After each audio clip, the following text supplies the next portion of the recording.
Hi, Black alumni community and JMU constituents, families, and friends. I am Tiffany Brutus, class of 0406, and I serve as the secretary for the JMU Black Alumni Chapter. And today for our JMU faculty and staff feature, we have Dr. Joanne Gabbin. And I'm sure many of you already know her, but I'm going to start, Dr. Gabbin, with you telling us a little bit about yourself and your educational background. And then also if you want to lead into your title and position as well, that's fine. All right, thank you, Tiffany. It's really good to talk to you and the Black alumni. I have been at JMU since 1985. My husband and I came here as Commonwealth visiting professors. We expected to be here for a year. However, halfway through the first year, we both decided that we would stay. We were teaching at Lincoln University together for 10 years. And when we were there at Lincoln, we felt that this was our mission. We would be there to help those Black students as much as we can for the rest of our lives. However, when we came to James Madison University, we discovered that we could still have a great impact on the students, especially the African American students who were here at that time. Surprisingly, we had close to 10% African American population in 1985. So I came from a school with 1,000 students, and I was coming to a school that had almost 1,000 Black students. So I felt like I still had the population that I wanted to teach. But soon after that, I realized that I've been brought here to teach all students, and I relished in that thought that I could have an impact on African American students, white students, and all students. So shortly after I got here, I had an incident in the English department that really made me think maybe I'd made a poor decision to come to James Madison University, because I don't think the members of the English department were ready for this Black woman, and especially her in the department teaching African American literature. So soon after coming, I made the decision that probably I would have to leave the department. It was so clear to the administration, the provost, the president, and the dean of my college that they wanted me to stay. They wanted both of us to stay. My husband was having a good time in the College of Business. He was received well, but I wasn't received well in the English department. So shortly after we decided we would stay, I was offered the position of director of the honors program at James Madison University. And I decided to take that position with the caveat that I would have to have a really respectable office. I'd have to have administrative support, and I would certainly have to have free will to do what I needed to do to build the program. So when I thought I would be there just 2 or 3 years, I stayed for 19 years as director of the honors program. I took the honors program from about 50 or 60 students to 600 students over that particular period. And I made it a program that was recognized regionally and nationally. So I really felt very good about that. In 2004, President Linwood Rose asked me if I would like to be the director of a center called Furious Flower. And of course, I had started the Furious Flower movement, if you will, in 1994 with the first national conference called Furious Flower. It had grown and brought JMU so much recognition by 2004, by the second conference, that after that conference, Dr. Rhodes thought that we could have a center on campus. Wow. And I had to make the decision to leave the directorship of the honors program and move to the Furious Flower Poetry Center. And I was happy to do it because this was something that I had created. It had come out of my head and I was able to build it. So that's now my title. I've been executive director of the Furious Flower Poetry Center since 2005. We now have a building designated to the center on the edge of campus in Cardinal House, and so we're still an outlier, but we're on the campus. All right. Yes. So I liked how you kind of talked about just how your professional career had grown to being more targeted towards Black African American students, but then realizing that you have an impact for all students and you have an ability to teach all students. Do you have a particular professional philosophy or mission, even with the Furious Flower Center, or is it all encompassing based off of your professional career? Well, I'm a teacher. Mm-hmm. I started my career as a journalist, as a writer, but I realized shortly after I was in the journalistic field for about 3 years that I really wanted to teach. Mm-hmm. And so I got my master's degree at the University of Chicago, and then I was asked to stay on to do the PhD. I had not expected that invitation, but I was happy for it. Mm-hmm. And so once I started my graduate work at the PhD level, I realized that I was really following the path to college teaching. And so immediately after I got my master's degree, I started teaching at Roosevelt University, and I taught a course called Revolutionary Self-Consciousness in Black Literature. Mm. And it was a great course, and I was able to teach students who were almost as old, or many of them older than I was. So I was 24 years old teaching graduate students at Roosevelt University. And an interesting story that sort of connects with with Furious Flower, it was at that time when I was just a very new green MA student that I talked with a colleague at Roosevelt University, and the colleague said to me, "You're the teacher that we brought in to teach Black literature." I said, "Yes, I am. I teach just one course." He said to me, "Well,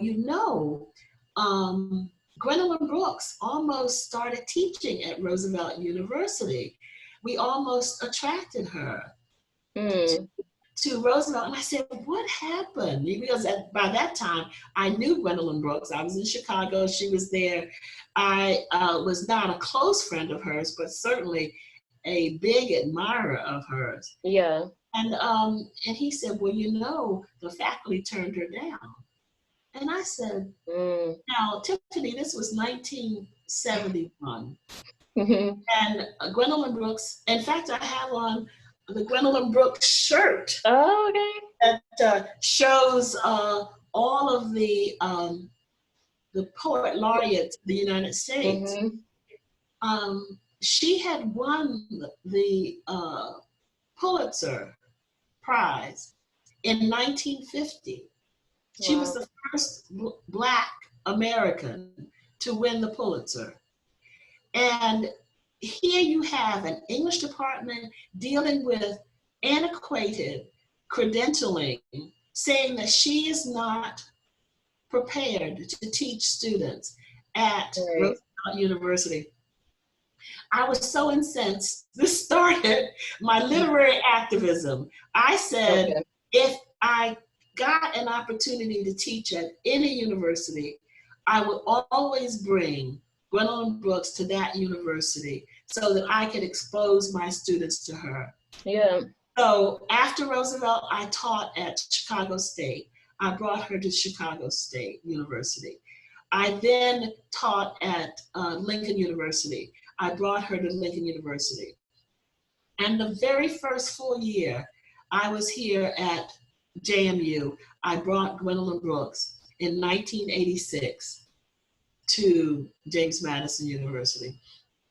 So she's the reason that I dedicated Furious Flower to her, to the conference to her.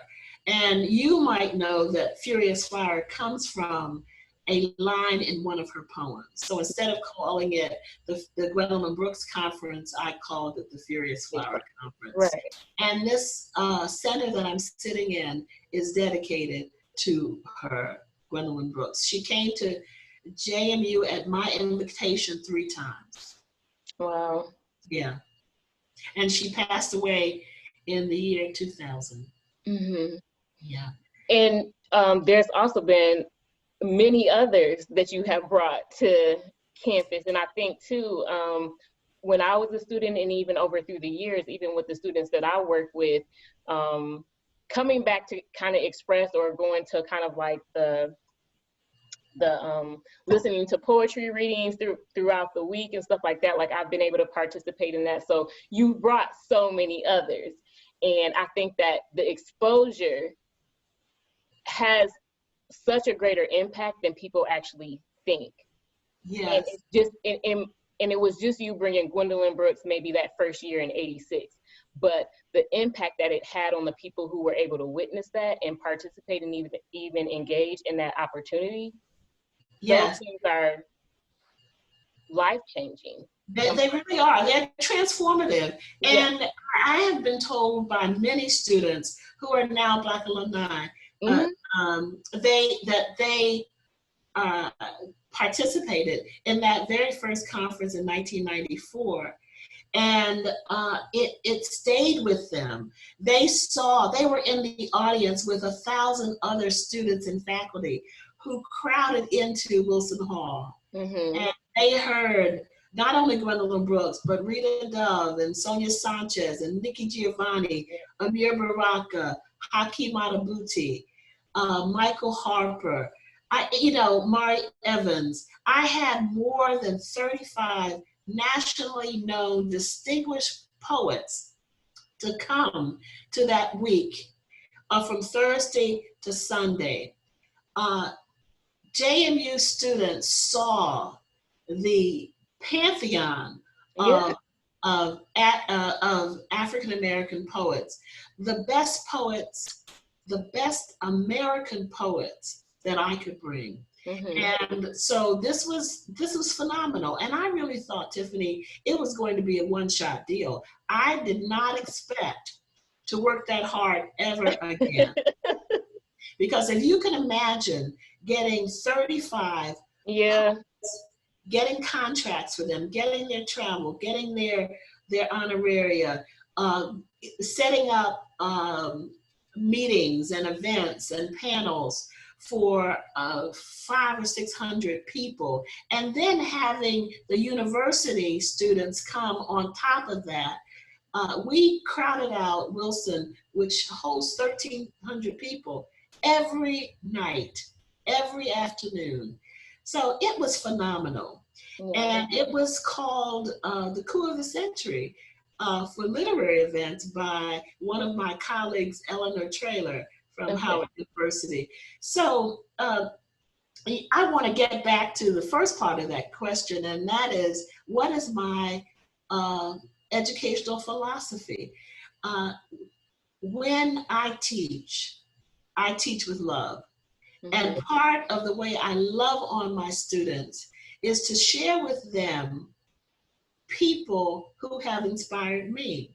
Now, I can share with them through the printed text, now through the internet, but I think it's phenomenal to share with my students in terms of having those poets and lecturers and readers come to the campus to do that.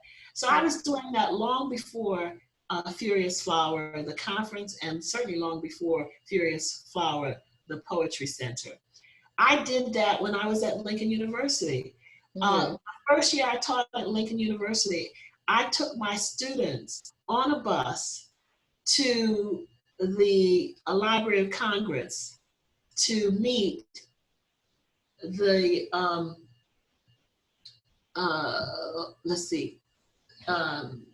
yes, that's what it was. It was in 1977 to meet Robert Hayden. I had to go all the way back, you know, but so, because I just didn't turn into this person when I came to James Madison University. Right. I did this for my students at Lincoln University. I did this for my students at Roosevelt before, but at Lincoln, at JMU, I stayed here because I was able to build this institution. Not only on the honors program, but also the Furious Flower Poetry Center. And that kind of leads into our next question, because along the way, along this interview, you've talked about many things that you were able to accomplish. And so our next question is, what has been some of your accomplishments? And could you speak to anything more specifically aside from what you've already said? And I know the Furious Flower Center also just had a big anniversary, and I feel like that's an accomplishment within itself. So if you could talk a little bit about that and maybe some other accomplishments that you have achieved. Well, you know, I think I have been able to, as the director of the honors program, I've been able to inspire students to do their best work, to take risks. As I said, I built that program from about 50 or 60 students to more than 600. And in light of what I did for the students, one student, Sean Tobin, who was a part of the honors program, he funded a professorship in my name.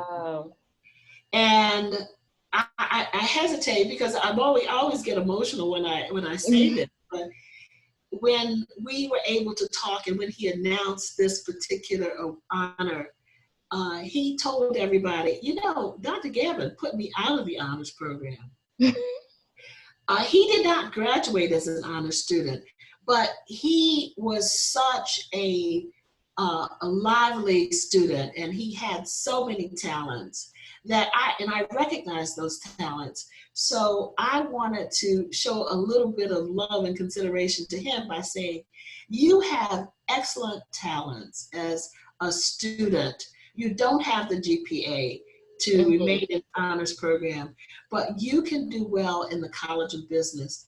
Go finish your degree and go out and use those talents to do something wonderful in the world of business. And he did. And he did. It was so successful that he and his wife were able to donate enough money to the JMU Foundation that they established the Joanne Gabbin, the Dr. Joanne Gabbin professorship in my honor. So that was an accomplishment. Yeah. Certainly, the time that I was honors director, I instituted so many programs that allowed not only honors students to benefit from what I was doing, but the general student as well. We had brown bag lectures, we had all kinds of readings, including Gwendolyn Brooks and Sonia Sanchez and Nikki Giovanni, the critic. Henry Louis Gates came here under the auspices of the honors program. So those were accomplishments. When I got to be executive director of the Furious Flower Poetry Center, I did the second conference on Furious Flower, and then I did a third conference in 2014. the Furious Flower Conference then. And each time I brought in more than 50 poets and critics. So it happens every 10 years, as you can see. Mm-hmm. And then, as you mentioned, this past September 2019, Yeah. had the 25th anniversary gala and celebration at the National Museum of African American History and Culture. We had the gala that was spectacular at the Grand Hyatt in Washington, D.C. More than 600 people came to that. And we had the 4 poet laureates Mm-hmm. come to, poet laureates of the United States come to that reading. We had, of course, Rita Dove,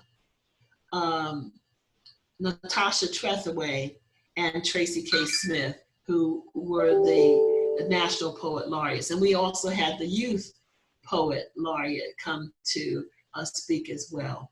So, and then we had the person who gave the occasion, Elizabeth Alexander. She was the same person who did the inaugural poem for President Barack Obama Mm-hmm. at his first inauguration.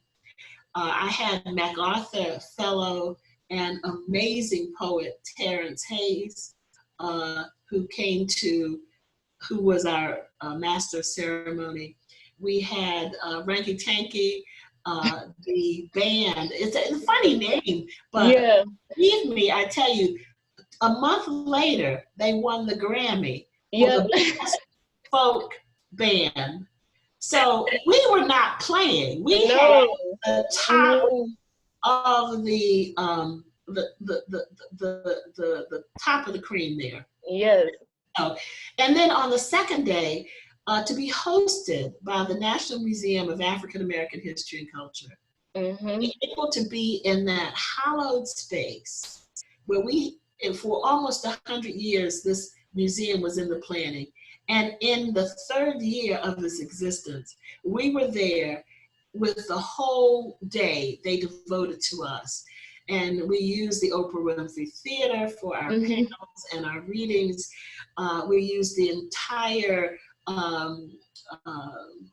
Heritage Hall for the reading that particular night, where we had 25 poets to read one after the other.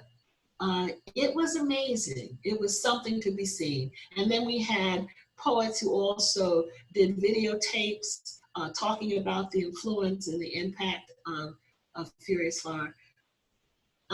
It's been an incredible ride for me. This Furious Flower is known all over the country. In fact, all over the world, because we have California Newsreel has distributed films of these sessions, these readings that have taken place at the Furious Flower conferences. All 3 of them are now, you're now able to see them in places like Japan and France and Germany and South Africa. In fact, I didn't mention that, but during the 25th anniversary, we were able to bring 5 poets from Eswatini, which is the last remaining kingdom in Southern Africa. So, and those young poets were delighted to be there. The year before, I and my husband and 4 poets went to Eswatini to do poetry workshops with them. And those poets were so excited about being a part of the Furious Flower family. There's a lot of F's there. That they said they wanted to come to this country. And somehow, with the help of the Center for Global Engagement, we were able to bring them. And that's awesome. Those poets also spoke in a poetry class as well, right? Yes, they did. I had students who were in that class, and they talked about it for I mean, you know, it's not common, and I know you have children as well, for them to come home and say, this and this and this and this happened. So to work with students and get them to initiate a conversation about what happened in class and who came and how it's inspired them, I know that was a big impact. So it was great. It was really big. It was really big. Yes. So I wanted first to just say I'm truly grateful for the divine energy and work ethic and the driving force that you have been with all of those accomplishments and throughout your career, because again, it's not only now national impact, it's a global impact that you have been able to contribute to and have. And I also want to say, who's documenting this history? Like, you have to have encyclopedias about all the things, even though we don't use encyclopedias as much, but I'm just imagining series of encyclopedia books and series of what the Furious Flower Center has been able to do, but even more so too, like what you've done with the honors program, and what an honor to your legacy to have a professorship from Sean Tobin. And part of the reason for us doing this JMU faculty and staff feature for the Black Alumni chapter is that so many alumni are going to identify with certain spaces on campus, like buildings where their academic program was, where they might have lived in a dorm. But ultimately, what keeps us connected as alumni and as people is the human interaction, the relationships we built with people. So even for the alumni Sean Tobin, he said you kicked them out of the honors program, which, you know, for some students that could be defeating, but you took the time to redirect him. You took the time to kind of affirm you do have skills and talents. It's not the best benefit to you to stay in the honors program, but this is where you can go. And even in that redirection, and it was done in a loving way, which is what you said, you teach with love. That stayed with him, and that had an impact on him, that, you know, somebody still believed in him even though he couldn't complete the honors program, but also took the time to say, this is where I see you can grow. And I think that for alumni, part of building our connection on campus, a lot of times we want to connect with the students, but also times we're also connected to the faculty and staff here who have contributed to us in so many ways. And so our intent with this faculty and staff feature is to continue to let alumni know who's on campus and what work they're doing and how we can kind of collaborate. And I don't know if alumni, how aware other alumni were that you could give to advancement to help create a professorship. And but I think that that's such a great honor, and you have so many accomplishments and achievements, and I'm just thankful that you're able to also see some of these things come to fruition, but then also having the appreciation reciprocated to you kind of like as you go along. So that kind of just leads to our next, our last question is, what are your future aspirations within your position at JMU? Well, Tiffany, you know, you can count it up. I've been here since 1985. Yes. And I am really at the very end of my career. What I'd like to do is help senior leadership understand what we need to do to bring real racial equity to James Madison University. Mm-hmm. So one of my parting contributions will be to serve on the President's Task Force for Racial Equity. And I know that I would like to probably end my career with being able to say that I did something that allowed faculty to come to this campus and to achieve the same kind of trajectory that other faculty achieve. Mm-hmm. In terms of tenure, in terms of promotion, in terms of recognition for leadership positions. I want to be able to give my voice to having more African American students come to James Madison University through looking at the admissions process to see what we can do to make that more robust in terms of admitting Black students and other students of color. I want to make sure that when we're on campus, when African Americans and people of color are on campus, that they don't get subjected to these microaggressions that really will suck the life and spirit out of you as you're trying to do your work. I want to convince my colleagues that if they're truly collegial, that they will be welcoming of colleagues of color, if you will, into research projects, into circles of academic trust. So that's what I want to do in these last years, and maybe the last 1 or 2 years. You know, yes, I know. Even though I will admit to you and all of my students of the past that it's going to be very, very hard to say goodbye to teaching at James Madison University. It is difficult no matter who you are. But for me, it's going to be particularly poignant because I'm going to leave behind a history of 19 years as director of a program that really has now become an honors college. Right. I'm going to leave behind something that I nurtured from the seed, which is Furious Flower, to what is now a very mature program, a program that really will require additional development, and that can develop in all different ways. I'm hoping to have a succession plan so that I leave as director someone who can take this program even further, who can make the Furious Flower Poetry Center even stronger.